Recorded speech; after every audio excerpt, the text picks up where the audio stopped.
আজকে আমরা এখানে সমবেত হয়েছি পশ্চিমবঙ্গ দিবস উদযাপনের উদ্দেশ্য নিয়ে। এক টুকরো ছোট্ট পশ্চিমবঙ্গকে আমরা রূপ দেওয়ার চেষ্টা করেছি আমাদের বিদ্যালয়ে।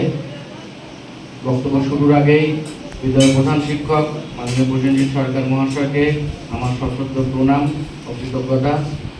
বিদ্যালয়ের আমার সহশিক্ষক শিক্ষিকাদেরকে আমার আন্তরিক শুভেচ্ছা, স্নেহের ছাত্রছাত্রীদেরকে আমার ভালোবাসা, অভিভাবক অভিভাবিকা যারা রয়েছেন তাদেরকে জানাই সশ্রদ্ধ প্রণাম। এছাড়াও নাচের দিদিমণি রয়েছেন, তাকে জানাই সশ্রদ্ধ প্রণাম। আমি স্যার আমাকে বেঁধে দিয়েছেন খুব অল্প সময়, তার মধ্যে সামান্য কিছু কথা বলার চেষ্টা করছি। ভীষণ জটিলতার মধ্যে যাব না।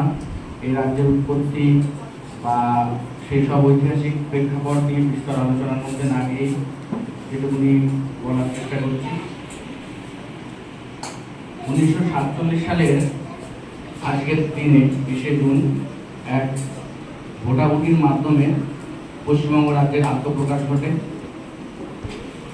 পরবর্তীকালে সেটা ভারতবর্ষের পশ্চিমবঙ্গ অঙ্গরাজ্য রূপে তার রূপ পায়। একটা জিনিস আমরা যদি লক্ষ্য করি, পশ্চিমবঙ্গ ভারতের ম্যাপের পূর্ব দিকে থাকা সত্ত্বেও তার নাম পশ্চিমবঙ্গ। আমাদের ভারতের ম্যাপটা দেখি, পশ্চিমবঙ্গ কিন্তু ভারতের পূর্ব দিকে রয়েছে। তার অন্যতম কারণ হচ্ছে এটি তৎকালীন বাংলাদেশের সাথে তৎকালীন সময়ে বাংলাদেশ ভারত পাকিস্তান একসাথে ছিল। বাংলাদেশ থেকে ভাগ হয়ে মূলত ভাষার ভিত্তিতে এবং খানিকটা ধর্মীয় ভিত্তিতে ভাগ হওয়ার দরুন এটা পশ্চিমবঙ্গ পায় এবং পূর্ব পাকিস্তান অর্থাৎ বর্তমান বাংলাদেশের পশ্চিমে অবস্থিত হয়, এটার নাম পশ্চিমবঙ্গ হয়।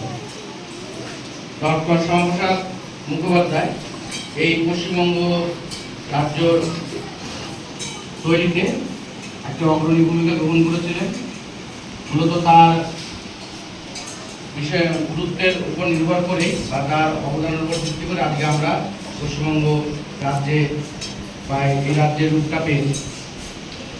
যেটা বলার মূলত আমরা যদি লক্ষ্য করি, পশ্চিমবঙ্গ রাজ্যে থেকে আমরা বহু কিছু পেয়েছি এবং সারা ভারতবর্ষকে এই দেশ এই রাজ্য অনেক কিছু দিয়েছে। আমরা যদি বিপ্লবীদের দিক থেকে দেখতে শুরু করি, যেহেতু স্বাধীনতা না পেলে হয়তো আমরা যেতেও পারতাম না।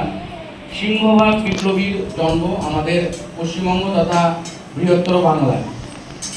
আমরা শেষ রিপোর্ট অনুযায়ী আন্দামান সেলুলার জেলে যে 595 জন বন্দী ছিলেন, তার মধ্যে 398 জনই বাঙালি। এটা নিয়ে আমাদের গর্ব হওয়া উচিত। আমাদের শিক্ষা, শিল্প, সংস্কৃতি, কৃষ্টিতে বাঙালি একটা ভীষণ উঁচু আসনে ছিলেন, এখনো বিদ্যমান। আমরা কাকে ছেড়ে কার নাম করব? স্বামী বিবেকানন্দ থেকে শুরু করে রবীন্দ্রনাথ ঠাকুর, এশিয়ার বুকে প্রথম সাহিত্য নোবেল পাওয়া মানুষ। পণ্ডিতের দিক থেকে রয়েছে ঈশ্বরচন্দ্র বিদ্যাসাগর।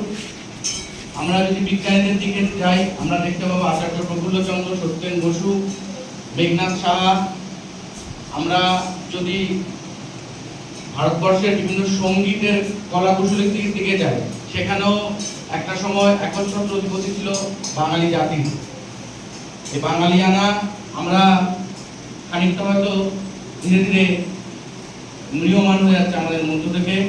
আমরা যদি বিখ্যাত বিপ্লবীদের নাম করি, প্রথম সারিতে থাকবে নেতাজির নাম। তার জন্ম আর তার কর্মকাণ্ড সম্পূর্ণটাই করতে গেলে আমাদের বাংলা ছিল। এছাড়া আমরা যদি সিনেমা জগতের দিকে যাই, আমরা পেয়ে যাব সত্যজিৎ রায়কে, একমাত্র মানুষ বা প্রথম মানুষ যিনি ভারতবর্ষ থেকে অস্কার পেয়েছেন। আমরা যদি খেলোয়াড়ের দিক থেকে যাই, যে ভারতের ক্রিকেট দলকে বিদেশে মাটিতে জেতা শিখিয়েছেন এবং দাদাগিরি শিখিয়েছেন, সেটা হচ্ছেন সৌরভ গাঙ্গুলী, একজন বাঙালি। আমরা সঙ্গীতের দিকে গেলে পেয়ে যাব মান্না দে, হেমন্ত মুখোপাধ্যায় এবং বর্তমান দিনের বহু কলা কুশলী রয়েছেন যারা বাঙালি। তো বাঙালির কৃতিত্ব এবং বাঙালির ঐতিহ্য পুরো দেশ জুড়ে ছড়িয়ে রয়েছে।